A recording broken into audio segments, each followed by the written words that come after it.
How to shop with thrift. My friends know me as the queen of thrift. Need something but don't want to pay full price? Ask Alyssa. Need a hard-to-find item that otherwise can't be located? Ask Alyssa. Want a unique gift? How about decorating? Upcycling? Ask Alyssa.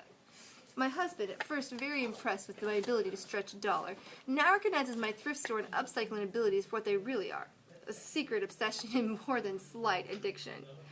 I clearly remember him assuring me that it was okay to replace my upcycled cardboard box, now Tupperware container, with one specifically designed for that purpose. Okay, sure, but why would you? A cardboard box decorated with cool duct tape works just as well. My favorite decorations and household furnishings did not come from name-brand high-end department stores.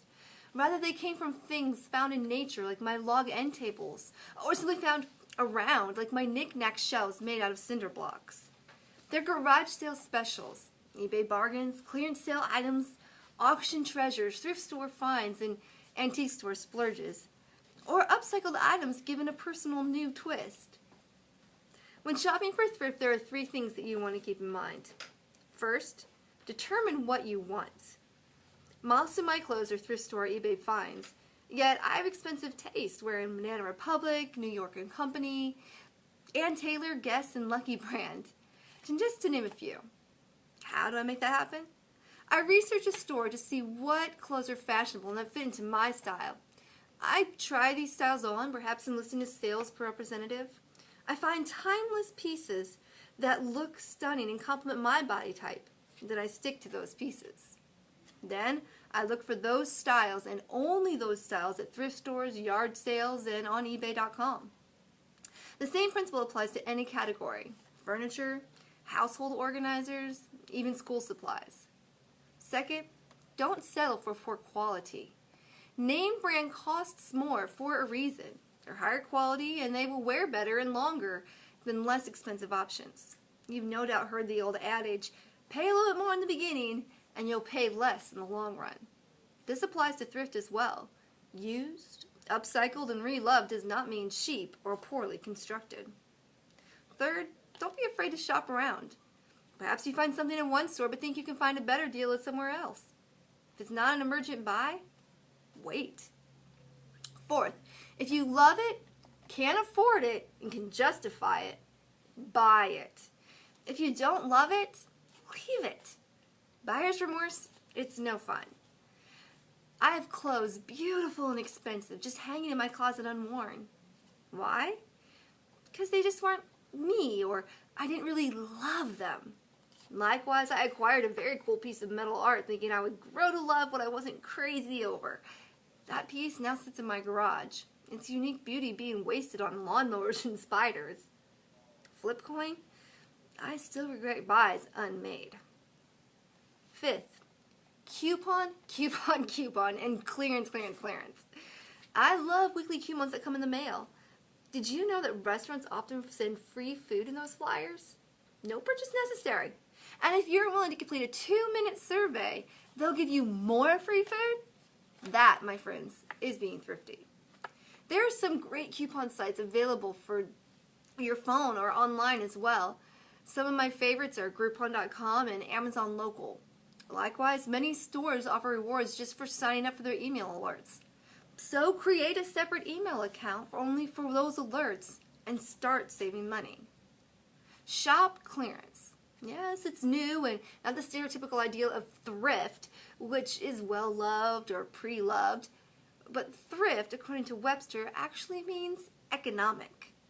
My husband needed some pants for work, so he hit Kohl's clearance rack, stocking up on $70 pants for $5 and $10. He in turn earned Kohl's cash, with which he used to buy a $500 suit for $70. That is thrifty. Sixth, don't let other people dictate what works for you. Only you will know what will satisfy you. If you start trying to keep up with your personal Joneses, you'll be personally miserable. Seventh, and perhaps most importantly, be creative and don't fear a little elbow grease. I discussed earlier my favorite log tables and cinder block shelves. I've used wooden crates, the ones grocery store discards after unloading citrus fruit, as coffee tables, bookshelves, and toy organizers. Whisker baskets double as dressers. Tin cans, especially painted and decorated with a touch of cloth or lace, have endless possibilities. My son has a hat rack in his room made from a tree branch of barn nails. His favorite pillows are two small, yet still favorite t-shirts that have been sewn or hot glued shut with miniature pillows and stuffing inside. Old earrings can transform into pins, tie tacks, or even tacks for your wall. The scarves could double as beautiful window coverings or table runners. I want to close by telling you about my former bedroom. This room was small and had been previously painted gray with white trim around the windows. Under the dirt and half torn up carpet, I found a vintage linoleum floor, the solid sheet style from the 1930s and 40s, with pink roses on it. A couple of good scrubbings with vinegar, that floor began to regain a weathered brilliance. Next, I disassembled a rotting bench salvaged from a burn pile. Its wooden bars were painted a chipping barn red. I used the barn nails to secure the pieces, all unique in the way they were splintered and weathered, as an eye-level chair railing around the room. I found black and white rose printed shelf liner at the Dollar Tree and did a striped pattern from the railing down, mimicking wallpaper. The red in the board and teak from the weather complemented and brought out the weathered roses on the floor, while the black and white of the paper brightened the gray and the roses tied in the theme together.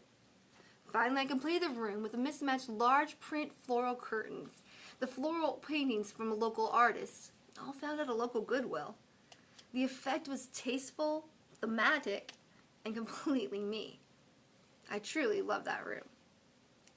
So if you're looking for thrift ideas, two of my favorite inspirations are 1 Million Recycled Ideas, a Facebook.com page, and Pinterest.com. Remember, thrift does not mean poor. Thrift means potential.